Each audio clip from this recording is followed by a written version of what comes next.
Hello everyone and welcome to another really awesome game from the Pro Chess League. It's Alexandra Kosteniuk versus Salem, and yes, another top grandmaster has fallen victim to the Greek gift. And while the game itself is pretty awesome, I would just like to mention one very weird fact that even though it's called the Greek gift, you don't sacrifice a knight. And a knight is, in chess, a knight is a horse, and the Greek gift is basically the Trojan horse. You want to slip something nasty to your opponent, and it's interesting that a sacrifice of the knight on f7 or on h7 or for black on f2 or h2 is not referred to as the Greek gift in chess terminology, but in fact it's the sacrifice of the bishop on h7, or from black's perspective, the sacrifice of the bishop on h2 is referred to the Greek as the Greek gift. Now, some say that it's merely a matter of mistake in translation, that it was never actually called the Greek gift.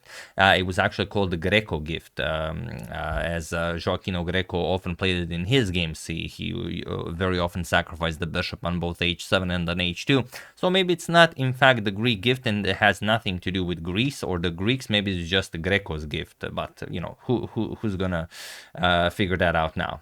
So we still call it the Greek gift. Let's check it out how it played out here.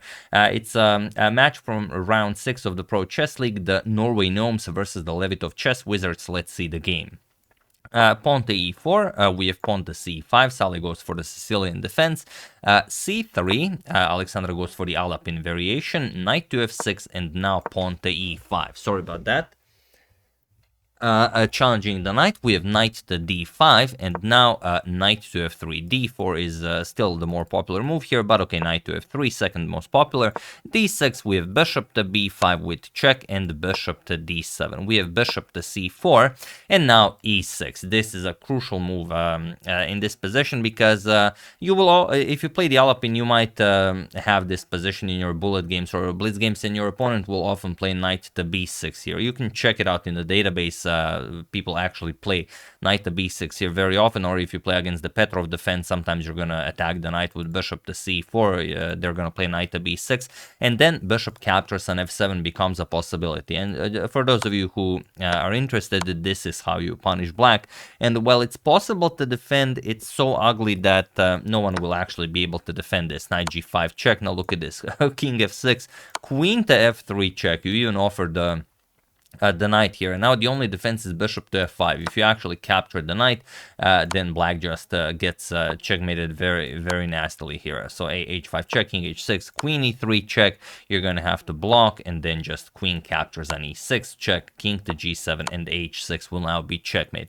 This is only one of the possible checkmates that occur if black is not careful here. But of course, Saleh, a very strong grandmaster, he knows this. He plays pawn to e6, d4. We have c captures on d4, and now in all of the games that have reached this position, white first played bishop captures on d5, but here Alexandra plays c captures on d4, and it is now as of move 8 that we have a completely new game. So now knight to b6 definitely is an option, but first we have knight to c6, we have castles, and now knight to b6, challenging the bishop, bishop back to b3, and now queen to c7. We have rook to e1, adding another defender to the e5 pawn, d captures on e5, we have d captures on e5, and bishop to b4, developing with tempo as the rook on e1 is hanging. So bishop to d2, and now Saleh just castles. We have knight to c3, and here white's position is incredible here, and black should be very careful about his next move. Probably something like knight to e7, shifting the knight to g6 to help out with the defense is the way to go about this position, or shifting the bishop back with bishop to e7. But here, Saleh just doesn't realize the danger he's in, and he plays knight to a5. He puts pressure on the bishop here, but basically wants to remaneuver the bishop to c4, where it will be an excellent piece. But the problem is, the position is now completely lost for black, and I'm sure you guys know why. Feel free to pause the video here and find the winning idea for Alexandra while I give you a couple of seconds.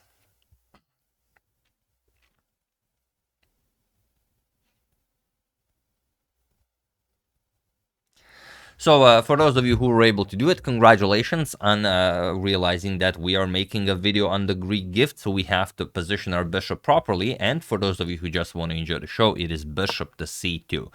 This is what Alexandra played, and now there is no defense against bishop captures on h7. It's such a powerful threat that even stopping it with the immediate g6 is not enough. I'm just going to show you, because it weakens the dark squares too much. If g6, then you just go knight to e4, and there's really nothing. I mean, it's a completely winning position. Let's say bishop captures on d2, queen captures, or even better, first knight to f6 check, king will move, now queen captures, the knight here is hanging, and once you move the knight, then just a nice knight to h5 with check, and it's game over. Doesn't matter if you capture the knight or not, the idea is the same. You're gonna play queen to g5 with check, king goes here, queen to f6 with check, king goes here, and now a nice knight to g5, and there's no defense. Bishop captures on h7 is coming. If you make some room for the king on f8, still doesn't matter, just captures here, and this will now be checkmate. So after bishop to c2, it's really not possible to defend. Even if you play f6, even if you play f5, everything just gets completely shattered. So here knight 8 to c4 was played, saying, okay, maybe it's not as powerful, but now the full power of the Greek gift or Greco's gift, no one knows, will happen. Bishop captures on h7, king captures, knight to g5 check, and now of course if you go back, as it usually is in the Greek gift, you just get checkmated, so the king has to come to g6.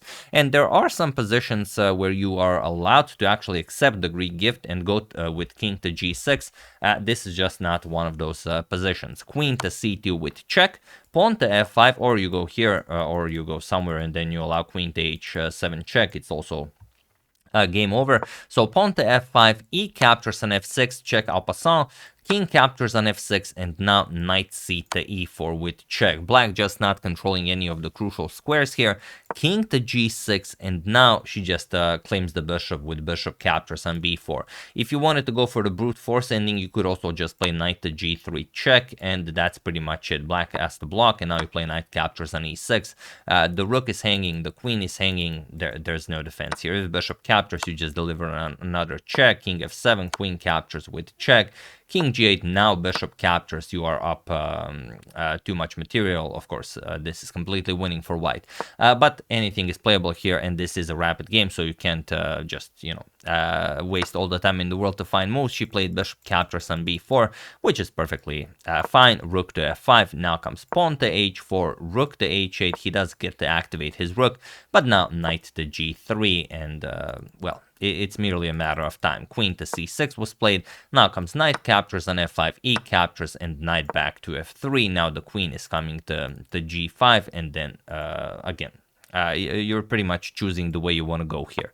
Queen to b5 was played, bishop to c3, and now we have knight to d5, adding another attacker to the bishop, but now b3. Now, if you capture, first captures comes with an attack on the queen, so knight back to b6, and now bishop to d4, keeping the bishop in the game, because you really wanted that g7 pawn attack. You are going to play queen g5, queen captures on g7.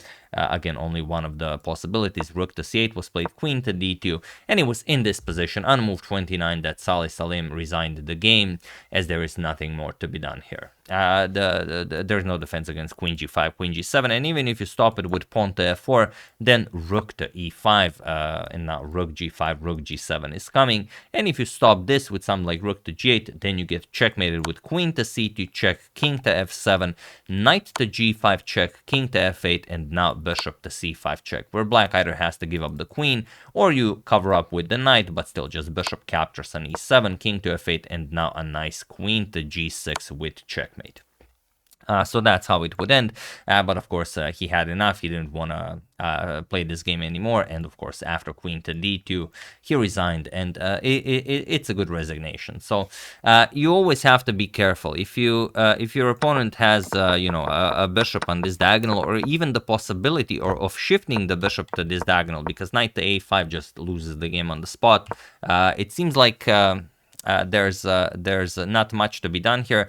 but there was a possibility to stop it. But there are some clues that you can look out for in order not to fall for the Greek gift, like the pawn on e5, not allowing black to have anything on f6, like a knight defending the h7 pawn is one of them. The bishop controlling this diagonal, or even having the ability to be shifted to this diagonal, is one thing to look out for. The queen being on d1, having access to the h5 square after the bishop is sacrificed, and the knight to g5 check. So these are some of the things that you usually have to really look out for in order not to fall for the Greek gift, like the d5 pawn controlling this, the bishop being on this diagonal, the knight coming to g5, and the queen having access to h5. If you watch out for these things, chances are you will not fall victim to the Greek gift. But even here, when the bishop was not on this diagonal, it was enough to fool a very strong grandmaster like Salem. So as you can see, no one is safe from the Greek gift, or maybe it's Greco's gift. We will never know. That's the game. Hope you guys enjoyed it, and a little bit of history, if we can even call that history.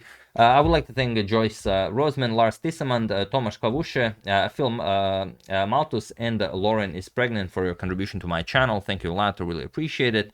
As usual, you can check 2 of my previous videos here. Thank you all for watching, and I will see you soon, continuing to check up on your wonderful suggestions and whatever else happens in the chess world. So thank you all. I will see you soon, and have an excellent rest of your day. And if Lauren really is pregnant, then huge congratulations to the happy family. See you soon.